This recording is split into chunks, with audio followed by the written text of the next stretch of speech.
BJP से करिए ना।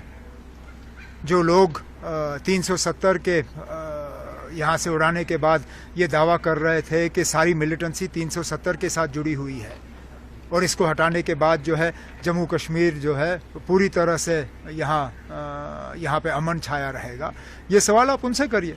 हमने बार बार कहा है कि मिलिटेंसी का 370 से कोई लेन देन नहीं था, हटाने से भी मिलिटेंसी पे कोई खास असर नहीं पड़ेगा और ये साबित हुआ है।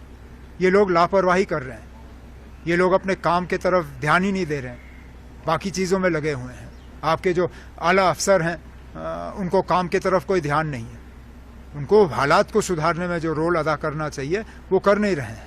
फारूक साहब कह रहे हैं कि सेटलमेंट ऑफ इशू के लिए ये जो है अटैक्स हो रहे हैं। मैं उसमें कुछ नहीं कहूँगा ना, ये आपने फारूक साहब से सवाल किया, वो फारूक साहब का जो जवाब है आपके सामने है। सर, क्या आप मानते हैं कि ये सिक्योरिटी लैब से बीजेपी की तरफ से? बीजेपी की तरफ से नहीं ना, बीजेपी का ये हुकूमत की तरफ से जो है लापरवाही है, उसमें तो आप इनकार कर नहीं सकते हो।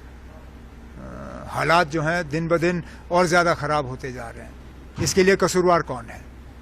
जब एक तरफ से जब हमारी हुकूमत थी, हमारी हुकूमत को इन चीज़ों के लिए कसूरवार ठहराया जाता था, ठीक है ना। अगर उन हमलों के लिए हम कसूरवार थे तो आज जो हमले हो रहे हैं उनके लिए कौन कसूरवार है?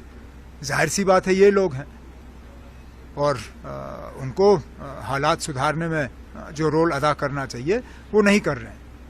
अब हम यही उम्मीद कर सकते हैं कि ये जो सीनियर पोस्टों पे बैठे हुए हैं, चाहे वो राजभवन हो, चाहे वो राजभवन के एडवाइज़र हों, मेहरबानी करके अपने ऐश व आराम को छोड़ें और अपने काम की तरफ जो है ज़्यादा तवज्जो दें। एज ए ग्रोइंग डिमांड की इंडिया को रेस्पॉन्ड करना चाहिए और जो मिलिटेंट बेसिस पीओके में उनको स्ट्राइक करना चाहिए। मेरा उसमें कोई कहना नहीं है ना, जो मैंने इस तरह की कोई डिमांड सुनी नहीं है और इस तरह के फ़ैसले हम जैसे लोग नहीं करते। इस तरह के फ़ैसले जो हैं वो बड़े पैमाने पे होते हैं, लेकिन इससे पहले भी आपने स्ट्राइक किया, क्या ये हमले रुके?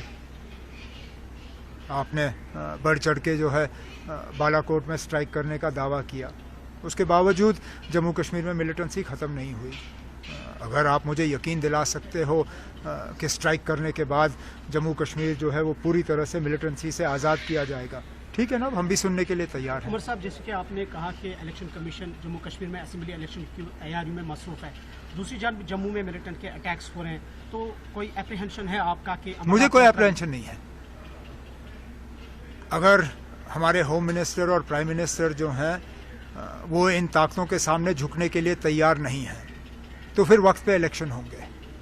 लेकिन अगर हमारे प्राइम मिनिस्टर, होम मिनिस्टर के पैर थोड़े हिल गए और वो इन ताकतों के सामने झुक गए और इन हमलों के बाद उन्होंने इलेक्शन पोस्टपोन किया, तो मुझे लगता है वो हमारे मुल्क के लिए एक बहुत बुरी बात होगी। ये हमले अगर किए जा रहे हैं इलेक्शन पोस्टपोन करने के लिए, तो फिर मैं तो यही उम्मीद करूँगा कि हम इन ताकतों को कामयाब होने नहीं देंगे।